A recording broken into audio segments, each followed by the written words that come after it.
بسم اللہ الرحمن الرحیم الحمدللہ وکفا وسلام علی عبادہ الذین اصطفیٰ محمد وأہل بیتہ الطیبین۔ آج ایک بہت اہم مسئلے کے حوالے سے ایک فلسفہ بیان کرنا چاہتی ہوں۔ مسئلہ یہ ہے کہ اکثر انسان دیکھتا ہے کہ ایک انسان گناہ گار بھی ہے، اللہ کا تابع دار بھی نہیں ہے، لیکن اس کے اوپر اللہ کی نعمتوں کی فراوانی ہو رہی ہے۔ اور دوسری طرف ہم دیکھتے ہیں کچھ لوگ ایسے ہیں کہ جو اللہ کی اطاعت بھی کرتے ہیں اور اس کے قرب کے لیے کوششیں بھی کرتے ہیں، لیکن ان کی زندگی میں مشکلات اتنی ہی زیادہ ہوتی ہیں، آزمائشیں اتنی ہی زیادہ ہوتی ہیں۔ تو اس کی وجہ کیا ہے؟ تو اس کی وجہ جو ہے، جب امام علیہ السلام سے پوچھی گئی تو آپ نے فرمایا کہ دنیا میں، یعنی خلاصہ بتا رہی ہوں مولا کے فرمان کا، کہ دنیا میں مومن کو، ہمارے شیعوں کو، ہمارے چاہنے والوں کو جو رنج و الم پہنچتا ہے، وہ ان کے گناہ کو دنیا میں ہی اللہ بدلہ پورا کر دیتا ہے، تاکہ روز محشر جب وہ اللہ کے دربار میں حاضر ہوں تو ان کے دامن صاف ہوں گناہوں سے، اور وہ سیدھے سیدھے جنت کے مستحق قرار پائیں۔ اور جو ہم سے بغض رکھتے ہیں، ہمارے محب نہیں ہیں،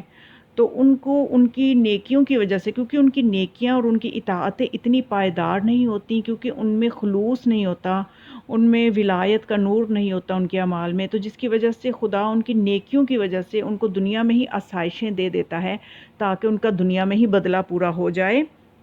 اور آخرت میں وہ جہنم کے مستحق قرار پائیں۔ اس فلسفے کو سمجھانے کے لیے قرآن کی ایک آیت میں بھی خدا فرماتا ہے وَمَا أَصَابَكُم مِّن مُّصِیبَةٍ فَبِمَا كَسَبَتْ أَیْدِیکُم وَیَعْفُو عَن کَثِیر، کہ جو تکلیف اے لوگوں تمہیں پہنچتی ہے وہ تمہارے اعمال کی وجہ سے پہنچتی ہے، اور اللہ اپنے فضل و کرم سے بہت سے گناہوں کو معاف کر دیتا ہے۔ تو یعنی خدا فرماتا ہے کہ جتنی بھی ہماری زندگی میں مشکلات آتی ہیں ان کی وجہ ہمارے اعمال ہیں۔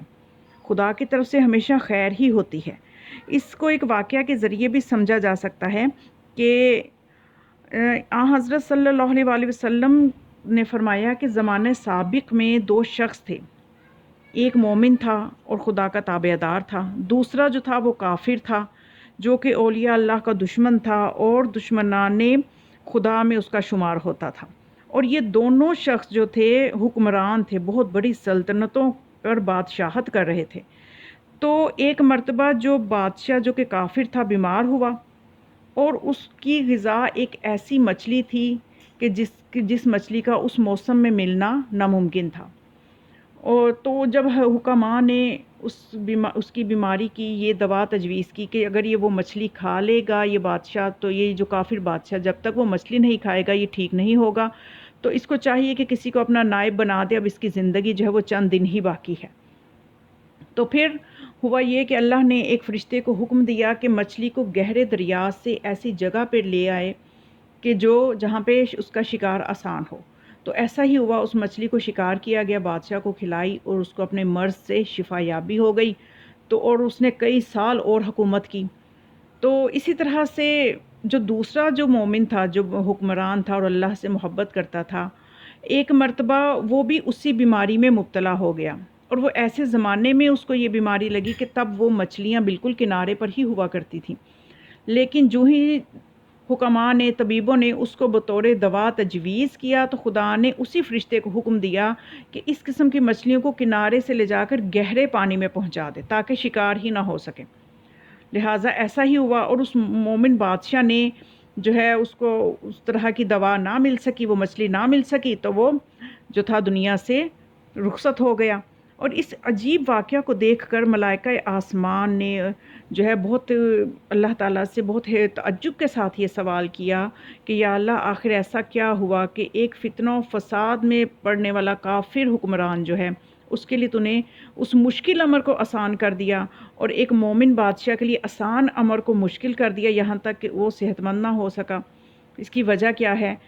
تو اس زمانہ میں یہ حال دیکھ کر اللہ تعالیٰ نے ملائکہ آسمانی اور اس زمانہ کے پیغمبر پر یہ وحی نازل کی کہ میں ہی خدائے کریم ہوں، اور میں ہی قادر مطلق ہوں،